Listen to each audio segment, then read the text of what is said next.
प्रेरितन जा कम अध्याय 25।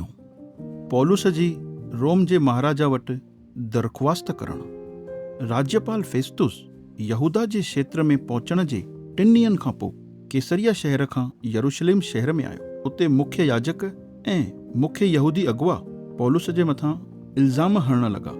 उन्हनि फेस्तुस खां इहा विनती कयूंसि कि उहो पौलुस खे यरूशलेम में सॾु कराएसि। उहे इहो इन जे करे पिया चवनि छोके उहे पौलुस खे रस्ते में ई मारे छॾण जी साज़िश करे रहिया हुआ। इन ते फेस्तुस उन्हनि खे चयईं, पौलुस कैसरिया शहर जे जेल में आहे ऐं मां पाण बि जल्दी कैसरिया वञण वारो आहियां। इन करे हाणे तव्हां मां उहे ॼणा जेके अधिकार था रखनि मूंसां गॾु हलिजो, ऐं अगरि पौलुस कोई गुनाह कयो आहे त पोइ भले उन जे मथां इल्ज़ाम हणिजो।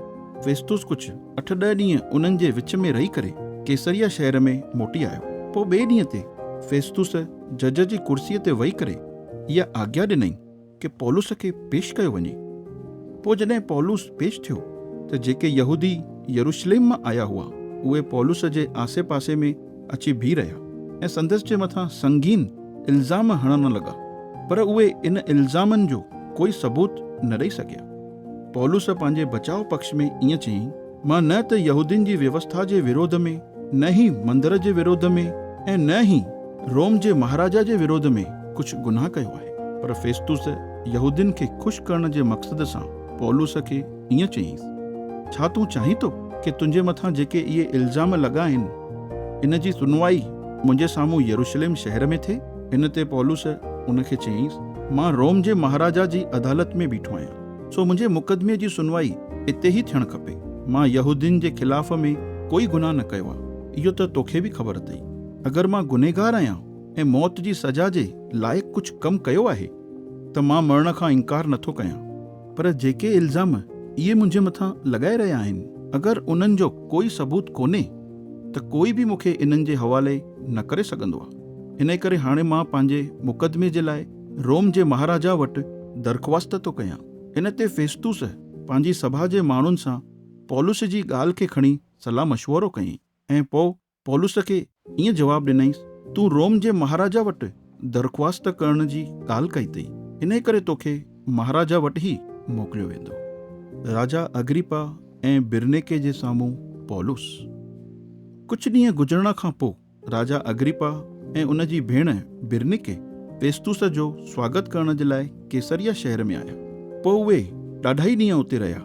फेस्तुस राजा खे पौलुस जे बारे में ॿुधायईं कि हिकु माण्हू आहे जंहिंखे फेलिक्स क़ैदखाने में ई छॾे हली वियो आहे। जॾहिं मां यरूशलेम शहर में हुउमि त उते मुख्य याजकनि ऐं मुख्य यहूदी अगुअनि पौलुस जे मथां संगीन इल्ज़ाम हयूं ऐं उनखे सज़ा ॾियण जी घुर कयूं, पर मां उन्हनि खे ईअं जवाबु ॾिनो कि रोमी राॼ जी इहा नीति आहे कि जंहिं बि माण्हूअ जे मथां इल्ज़ाम लॻायो थो वञे, जेसिताईं उनखे संदसि जे मथां इल्ज़ाम लॻाइण वारनि जे साम्हूं नथो बीहारियो वञे ऐं उनखे पंहिंजो बचाव पक्ष रखण जो मौक़ो नथो ॾिनो वञे, तेसिताईं असां उन माण्हूअ खे सज़ा जे लाइक़ु नथा सौंपे सघूं।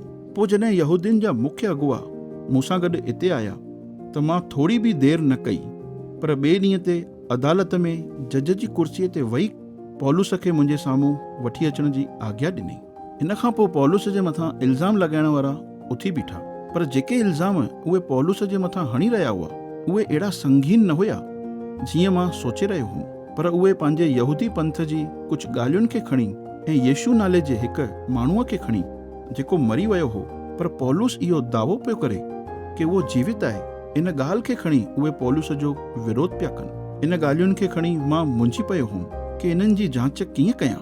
इन करे मां पौलुस खां पुछो, छा तूं यरूशलेम शहर वञणु चाहींदे ताकि इन ॻाल्हियुनि जे विषय में तुंहिंजो न्याय उते थिए?